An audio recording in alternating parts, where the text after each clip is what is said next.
Hello and welcome to the Couch Coven. I am your host, Teddy. Hi, I'm Laura, your other host. Today, we are talking about listening and reconnecting to your body through anxiety and neurodivergency. Before we get into that, Laura, how are you doing? Good. I am doing good. I'm doing well, is the correct way to say that. But also, we're the master of words, so I can say it however I want. I'm doing fantastic. It's a sunny day. I have not been sweating with anxiety because I haven't been doom scrolling this morning. So, Yes. doing good.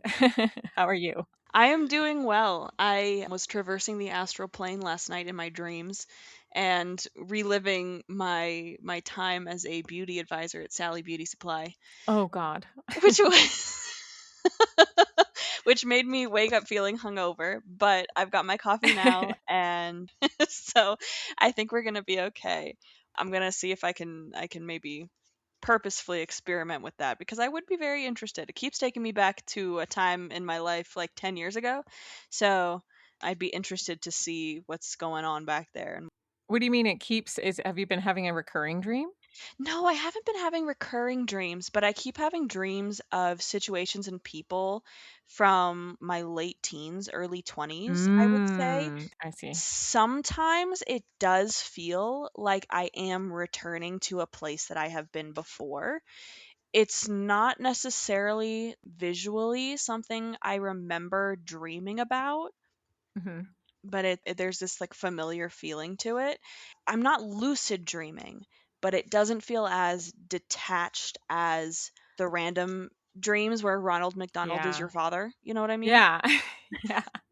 Yes, I know exactly what you mean because I dream like that a lot where I feel like I'm in between normal dream state and lucid dreaming, but I'm not quite there. Yeah, yeah. It shifts and it changes, but it's not as drastic and things just Mhm. sort of morph a little bit. It's very strange. Yes, I did not enjoy fighting with customers about the prices of things. They were very mad at me. As they left, they said something about doing a protection spell, and then I thanked them for their energy. So I'm pretty sure I should probably ward my home. Yep. Yep. That wasn't just a dream. No, No. yep. No, I I'm glad we're talking about this. Man, it threw me. If anybody's wondering, I take magnesium glycinate because it's supposed to help with sleep, anxiety, and also PMDD and other menstrual cycle symptoms.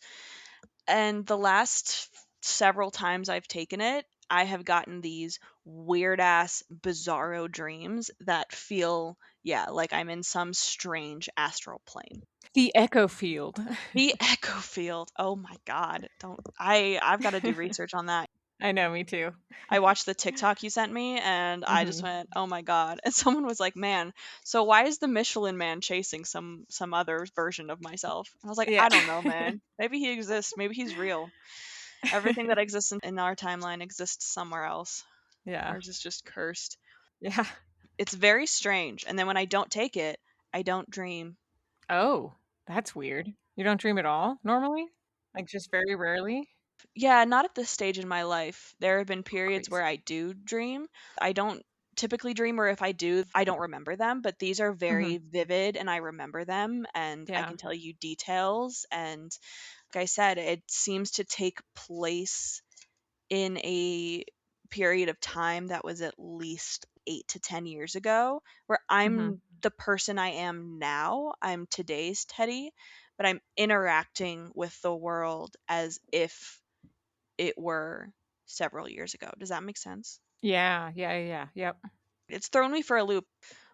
Well, apart from dreams and whatever the hell is going on in the echo field, we have decided this morning to pull a tarot card. Each of us will be pulling a tarot card from our respective decks, from our respective locations, and telling you what they are.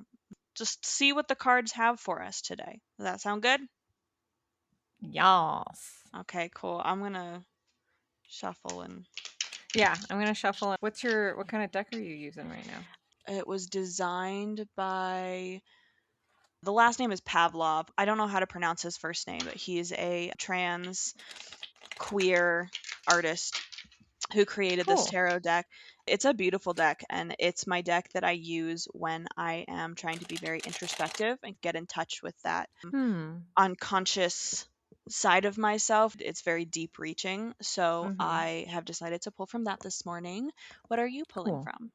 I am using my mini Rider-Waite tarot deck. Ooh, Yeah. nice. I almost used mine, my Rider Waite Smith. It's very sassy and very blunt. And Yes. I Yes, it is. So I went, you know what? I think I am going to take a break from that sass. This Mm-hmm. one's still Mm-hmm. very sassy, very like, this is what we're doing and you need to get your shit together, but it's a little bit nicer. Are we presenting the deck with any specific thing we want to ask or anything like that?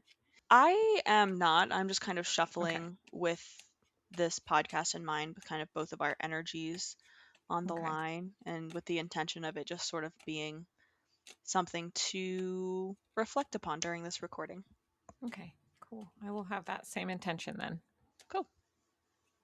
Ooh, What'd you get? I pulled the Empress. Ooh, okay. The Empress. I pulled the Four of Coins. This deck has coins, not pentacles. So I pulled the Four of Coins. Mm-hmm. And we don't have to do the bottoms of our deck, but the bottom of my deck is Death. I always do the bottom of my deck, so yes. The bottom of mine is Six of Cups. Huh. Hmm. Okay, so we have Empress energy. We have the Four of Coins, Death, and then the Six of Cups. Do you want to try and do a little interpretation of the energy you feel? Or, I mean, because I have a little bit of an idea. I'd love to hear what you have to say. The Empress is, I believe she's number 3 in the deck. Mm-hmm. Yep. So that's very expansive energy. It's open energy. She kind of represents holding your power, very soft feminine side of things, whether or not Mm-hmm. you identify with, being female or anything like that. It's not gender specific. And it's all about being in your power and embodying that and owning kind of the softer side of yourself and your ambitions.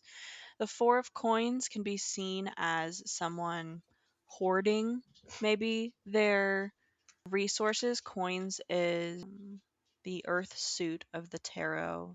It's all about physical manifestation, physical money, which is, I think, very intuitive for this episode because we are going to be talking about our physical bodies and the way that we might be hoarding the resource of anxiety and our emotions and Mm-hmm. trying to use the physical objects around us to kind of keep that at bay.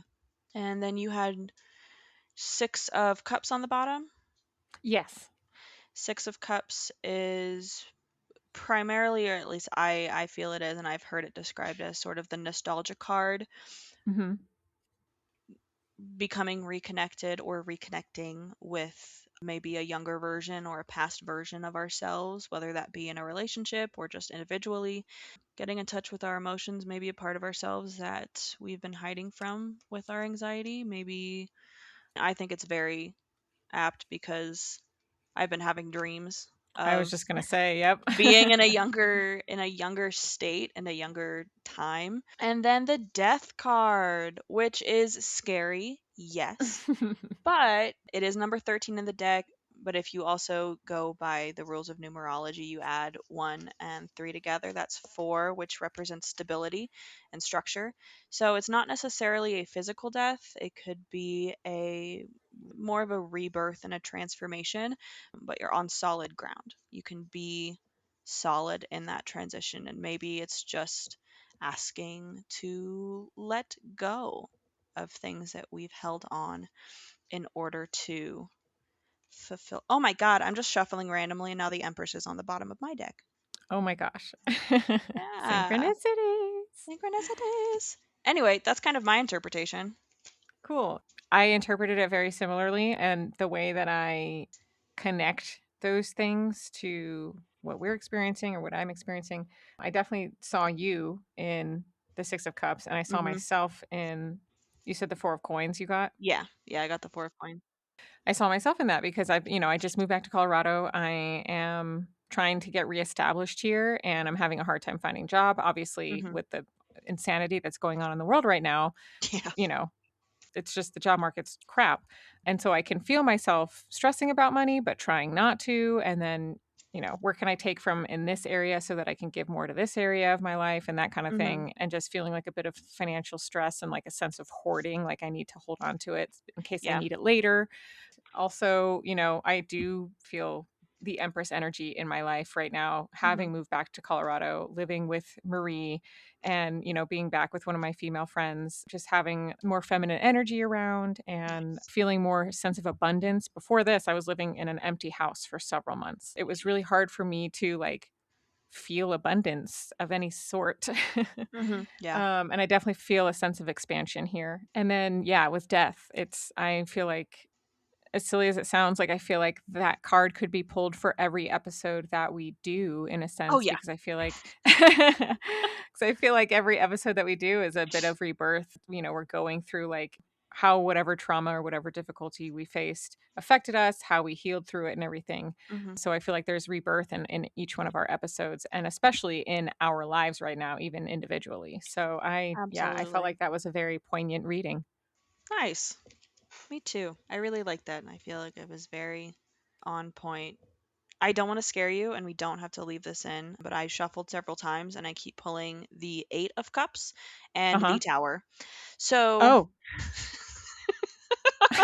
which I think are also very fitting because the 8 of Cups is about kind of soldiering on, going through life, and maybe having a little bit of solitude and continuing forward after like a difficult time. And the Tower is all about crazy fucking events that will upend your life. So Yeah.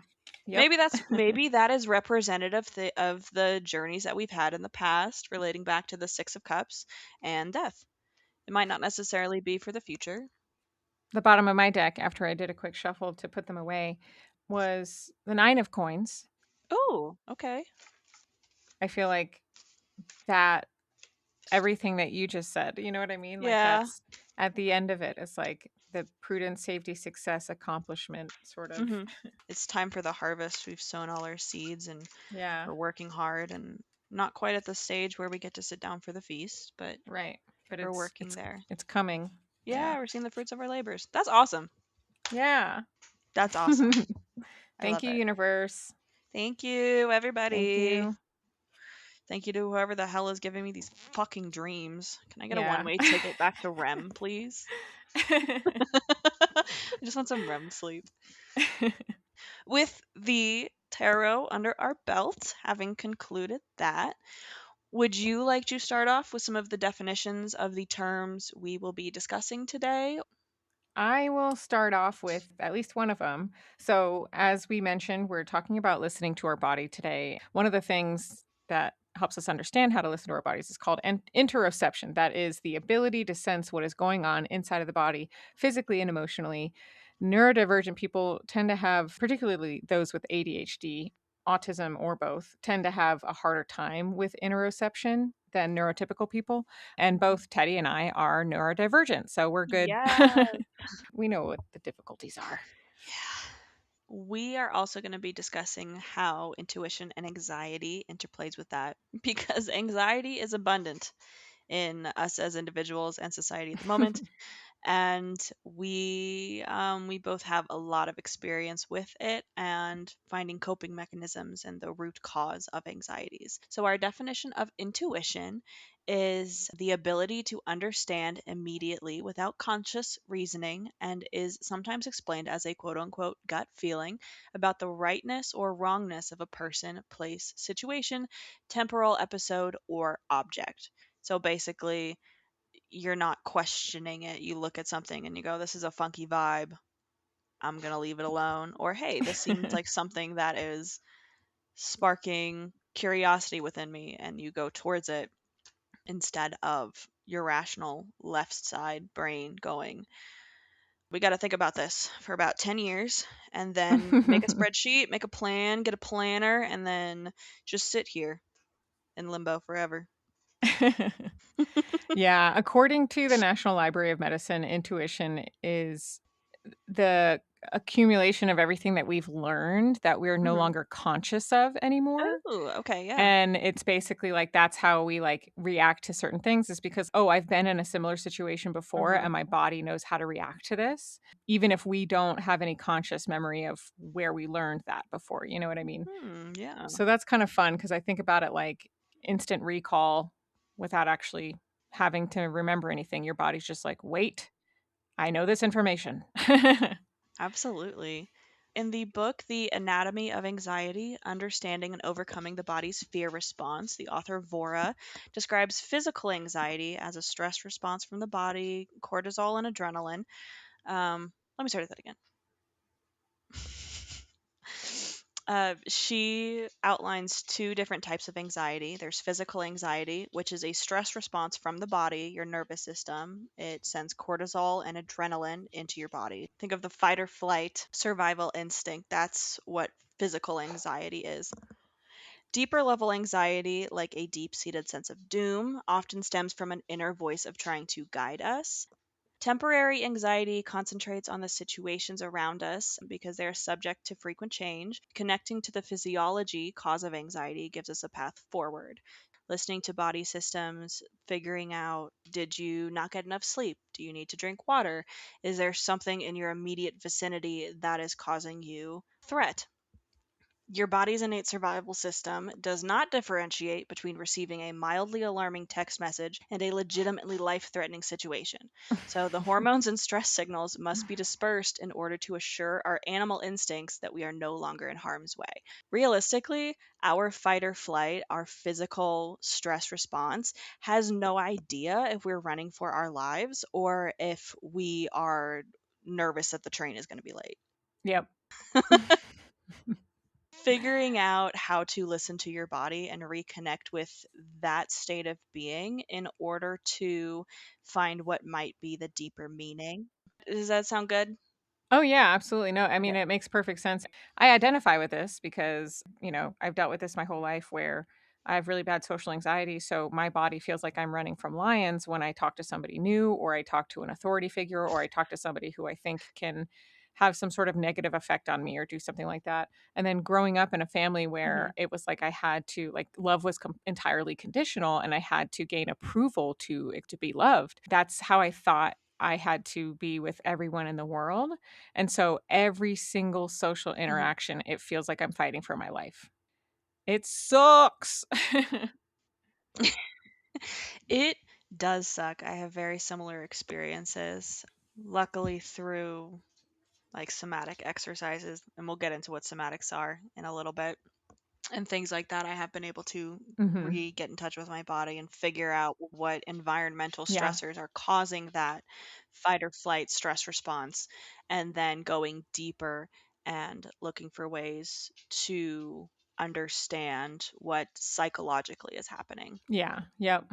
because environments impact anxiety.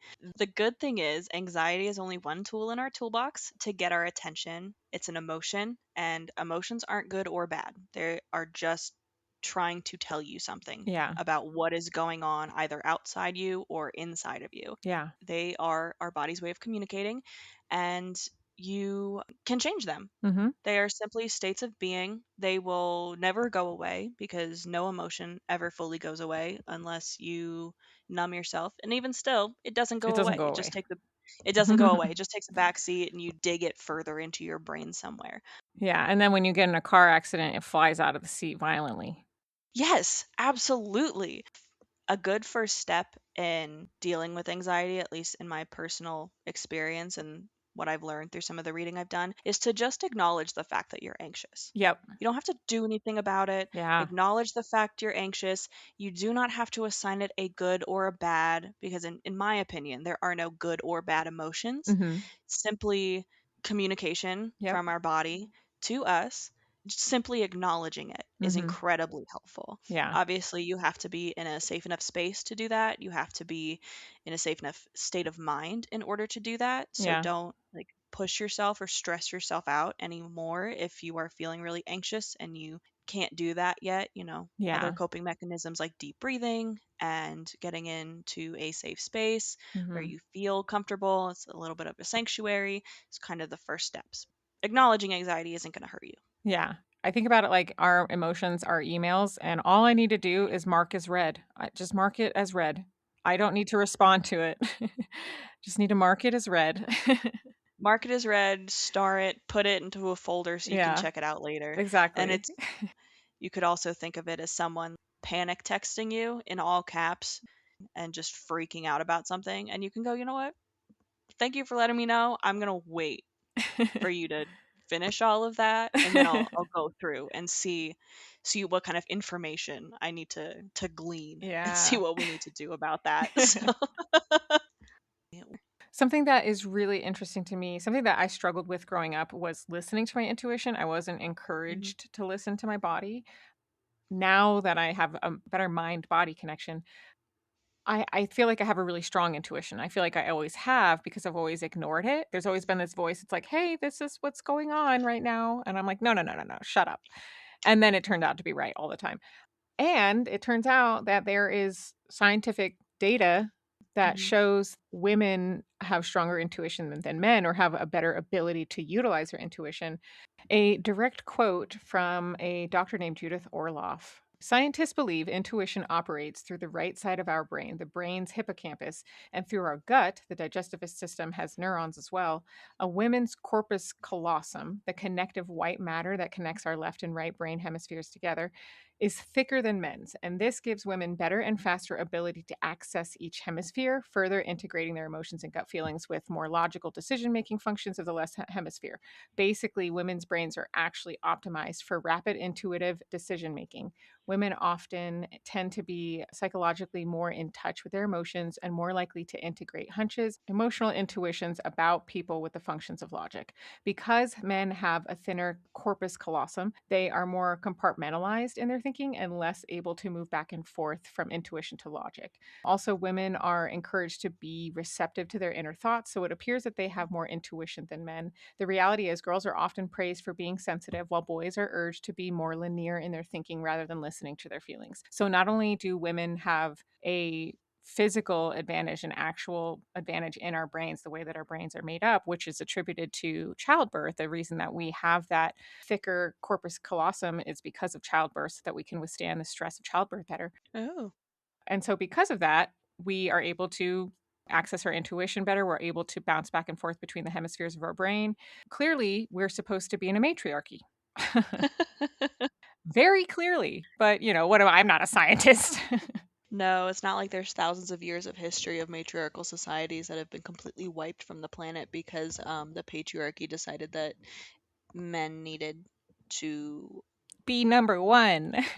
Because I don't fucking know. Wah, I can't make child. Sorry. I can't make child. I have to be hunter. Like, you can't make life, so you have to take it. Got it. Thank you. I'm a little misandrist today.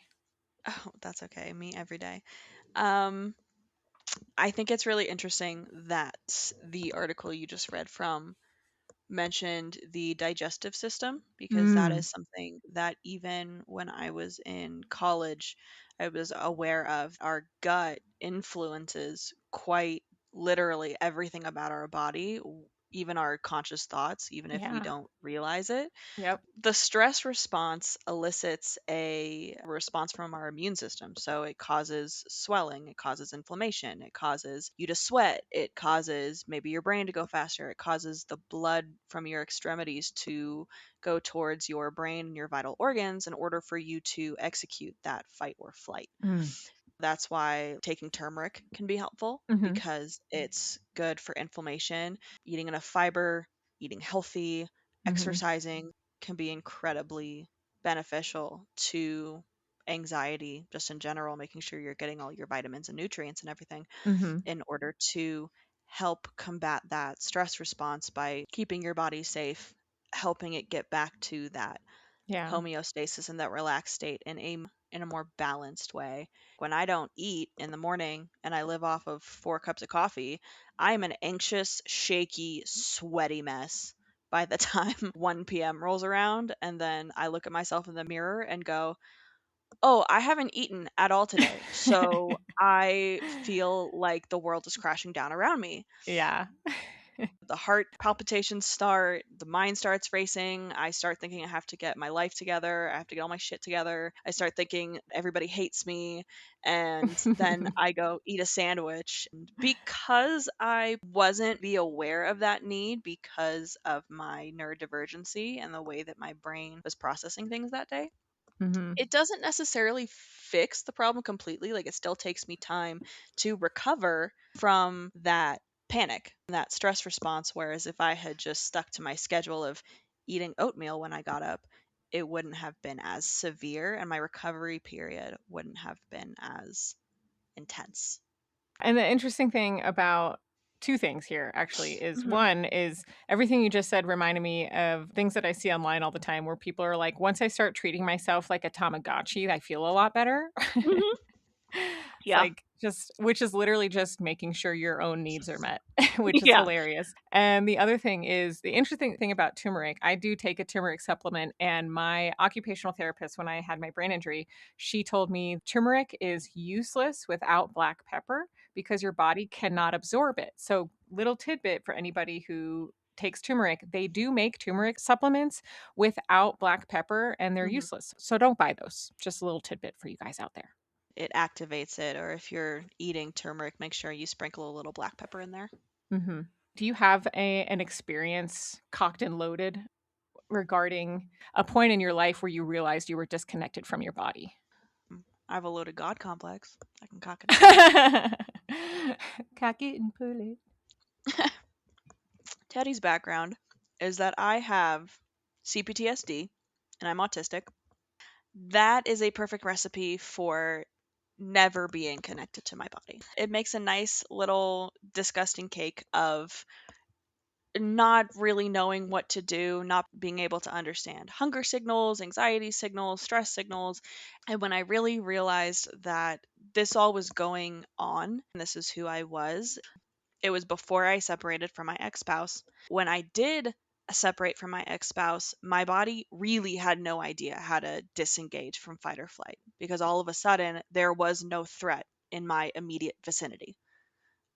I had no one to worry about. It was just me, like my dog, but Mhm. her needs are pretty simple. She eats, she gets water, and she goes out to poop. And she needs you to not be on the She needs phone. me to not be on the phone and not be anxious.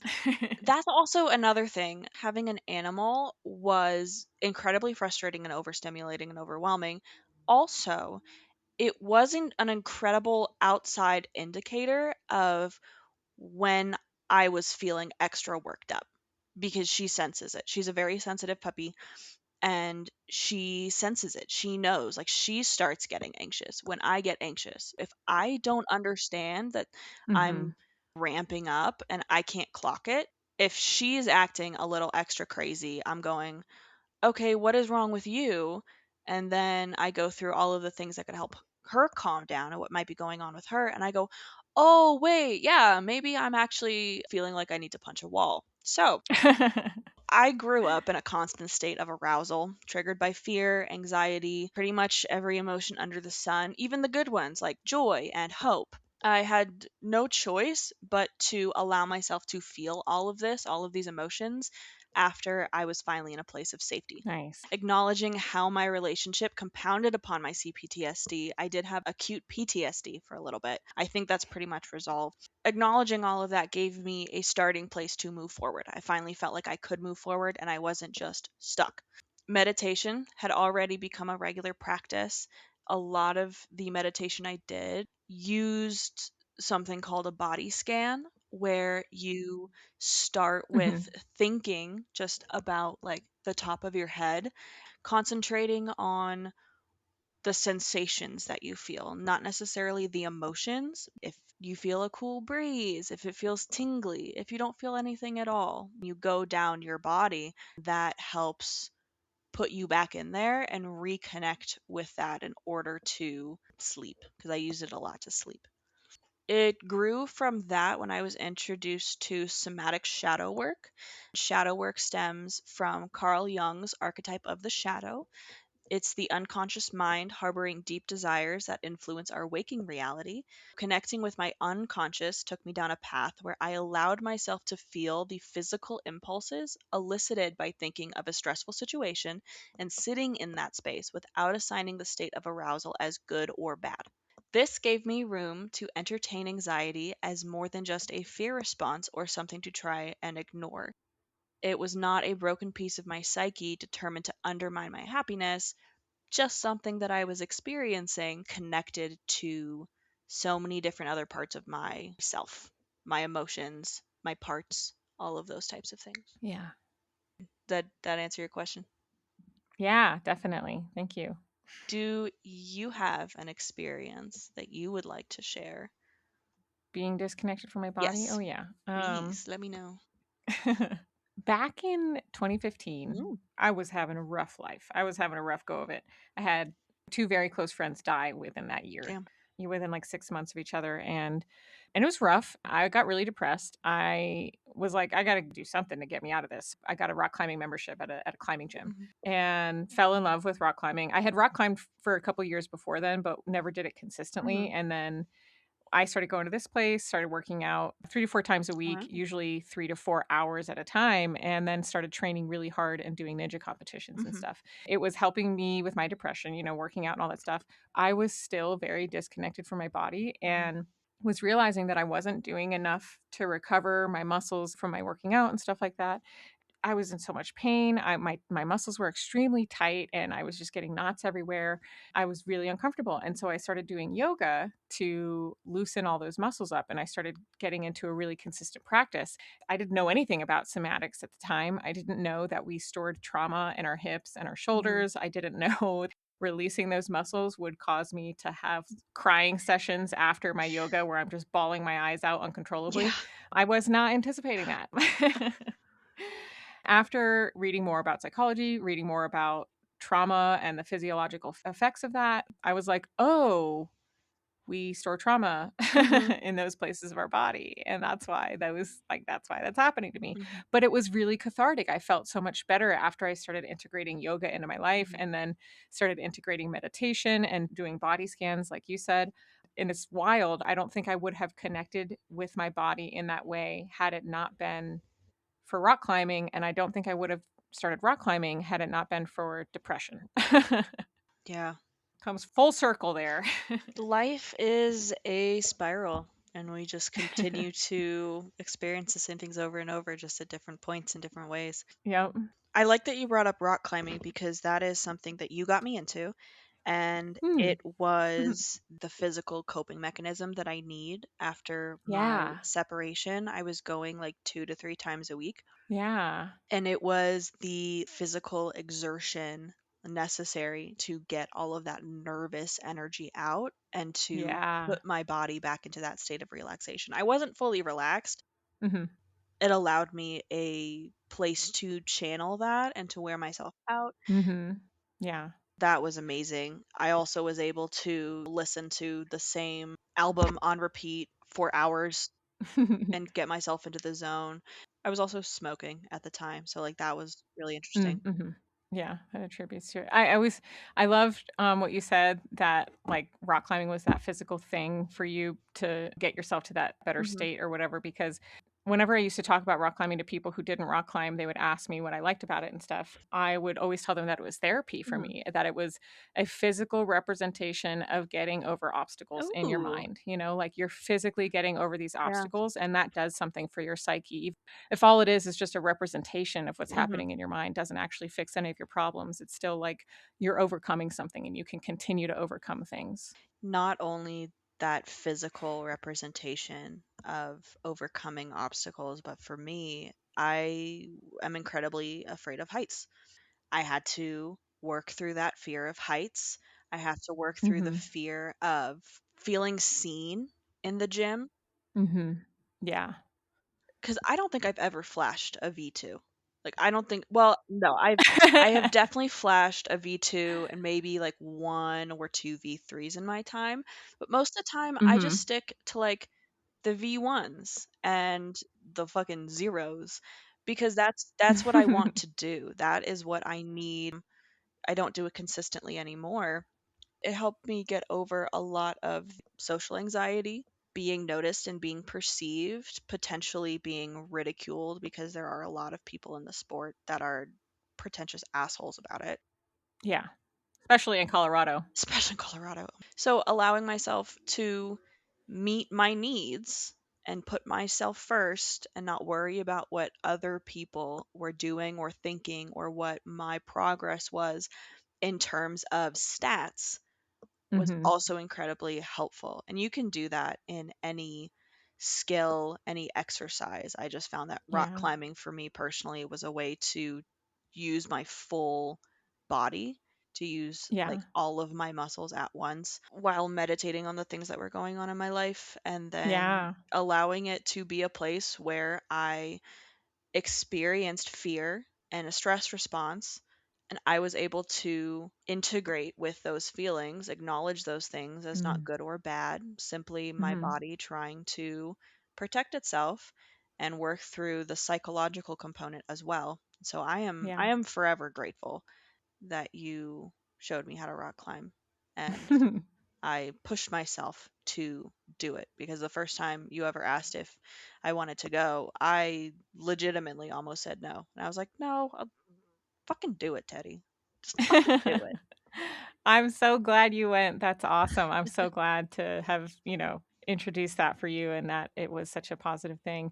And I love that, like, you mentioned part of it wasn't just the physical aspect of it, but also Mhm, having to go to the gym and work through like the social anxiety of that and being mhm, seen at the gym and stuff, because that's actually one thing that kept me going to climbing gyms rather than going back to normal weight training gyms, mhm. was because I realized at climbing gyms I was only judged for my skill there. I Hmm, wasn't judged for anything else, and being at any weightlifting gym or, just a traditional style gym, I just felt like I was being judged and preyed upon every second I was in there, and that I uh-huh. had to be on alert. And at climbing gyms, no matter where it was, whether it was in Colorado, Virginia, Tennessee, wherever I lived, I didn't feel that pressure. It's just people were, like, watching me to see what my skill was, but I wasn't judged Yeah. I looked, I wasn't preyed upon most of the time. I mean, there were still there's creepy men everywhere, Yeah. but but I just felt a lot safer in those places. Mhm, I also wanna say that you came to the gym with me at a time when climbing started to become more popular because it had become a Olympic sport. oh. There was definitely more pressure at the time that you were going there more frequently than when I started rock climbing. Oh, I didn't even know that. So I kind of feel like your experience, like, it's interesting you mentioning that and feeling that insecurity and, that social anxiety, because it was 10 times worse than when I started rock climbing, and Oh, I no, okay. with that. So you got the crucible, so to speak, of climbing gyms. Well, I guess so. To climb at a climbing gym in Colorado at the time that it became an Olympic sport, Oh my so god. Yeah. I mean, it was the only thing keeping me sane. I'd get my little iced coffee and I drink my protein shake. It got me out of the house, got me moving. Yeah, It gave me a place to think. And I also felt, even while I was dealing with the social anxiety part of it, I also felt very safe. good. You could see the honor system that everybody had. Like, you just stuff Yeah. your gear somewhere and nobody touches your shit.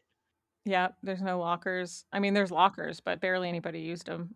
You just put it in a cubby. You can leave your bag of chalk and your water bottle just somewhere and then go find it 2 hours later. And it's still, Yeah, maybe it's moved because it was in the way. climbing gyms are genuinely so a little tidbit of information for people at home. I've always had an issue with personal security of my belongings. Like, I Mhm. always have to know exactly where my belongings are at all times. I'm much better at it now, but it was because growing up, my brother used to beat the shit out of me every day if I forgot my house keys. So growing up and becoming an adult and then like having extreme anxiety if I ever lost my keys or my phone or anything like that, feeling like I was going to die, climbing gyms genuinely helped me work through that Mhm. because climbing gyms were the only place outside of my own home where I lived alone. Climbing gyms were the only place that I could go where I felt comfortable enough to leave my stuff willy-nilly. So much so that there are multiple climbing gyms where I constantly, left stuff behind that ended up in the lost and found bin, and I was always able to get it back. Just the realization that psychology, that neural pathway was starting to break down because of the Yeah, safety I felt at climbing gyms. I'm forever grateful for getting into climbing. absolutely.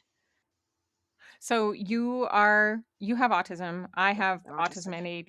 and ADHD. Mhm. You've already mentioned that you struggle with, listening to your body day to day, Mhm. and I Yeah. do as well. I definitely do that same thing where I'm like, "Oh god, I feel miserable," and then I realize I haven't eaten all day or suddenly have a really bad headache and I'm like, "Oh, I have not drank nearly enough water," and stuff like Mhm. that.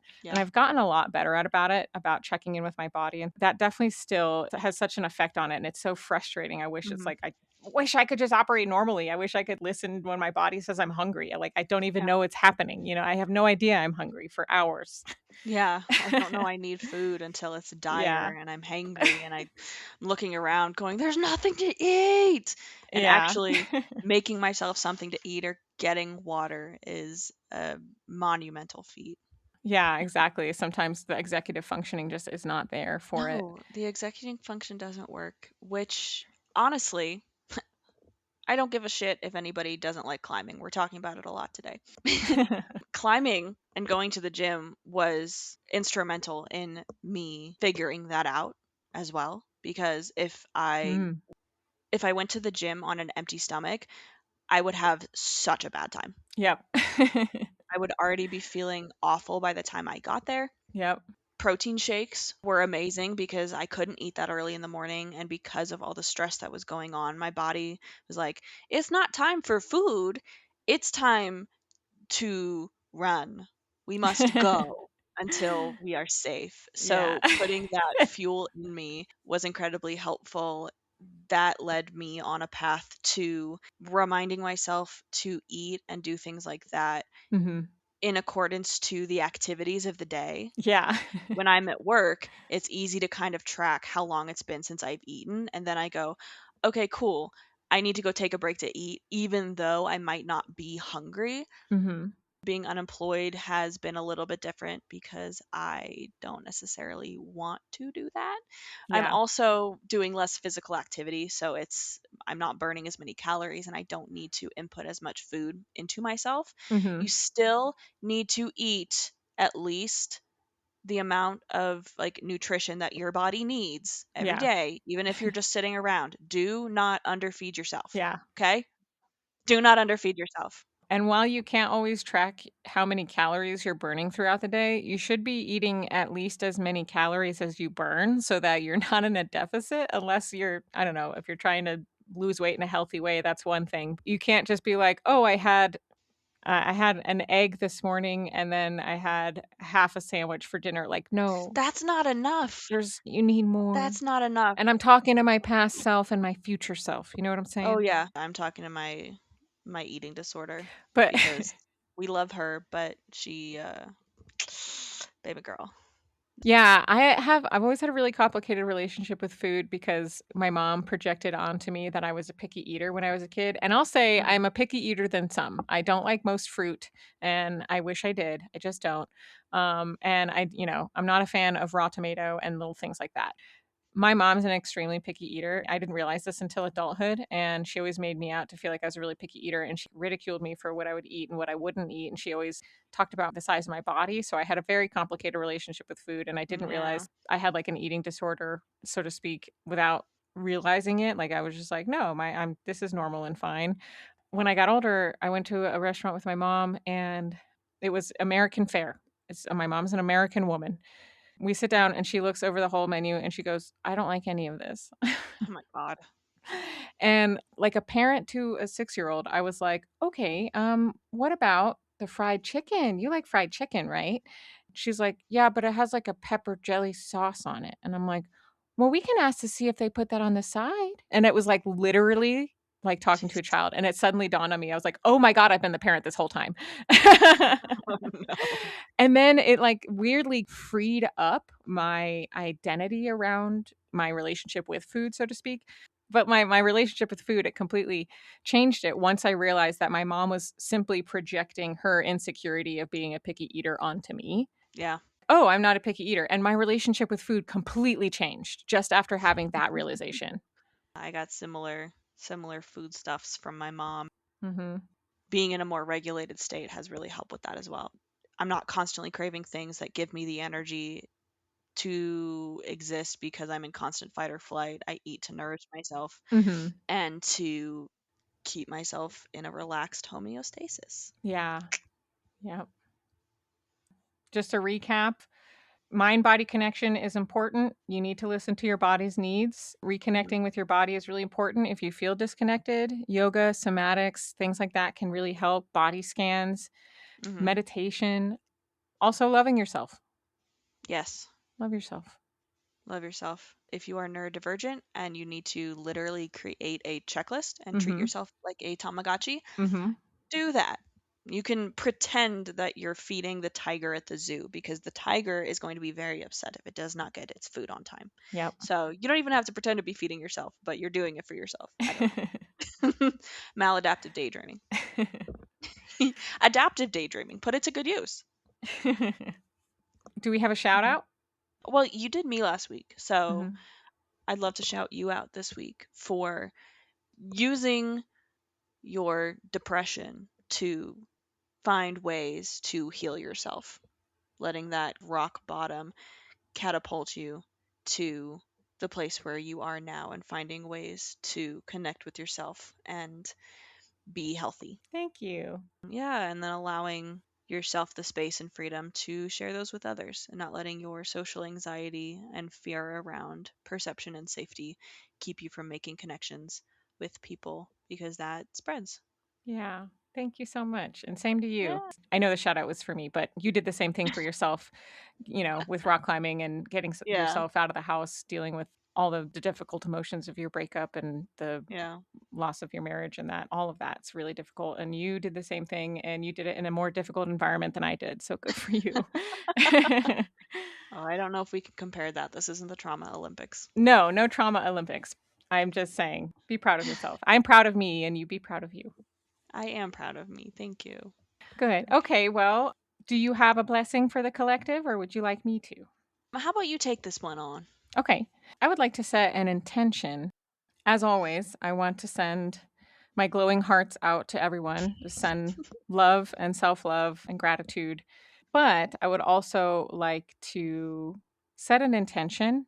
I would love other people to set this intention as well, that we as a people, we as a humanity all over the world are becoming closer to our higher selves, becoming closer to post conventional morality. Let's say that. Let's say we're Woo! all, I want to set an intention that we are all moving forward with true honesty and equality and love for each other in mind.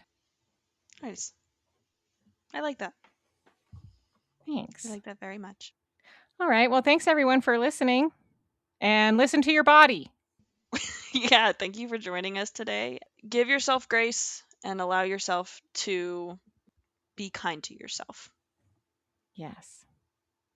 Cool. Okay. Bye. Bye.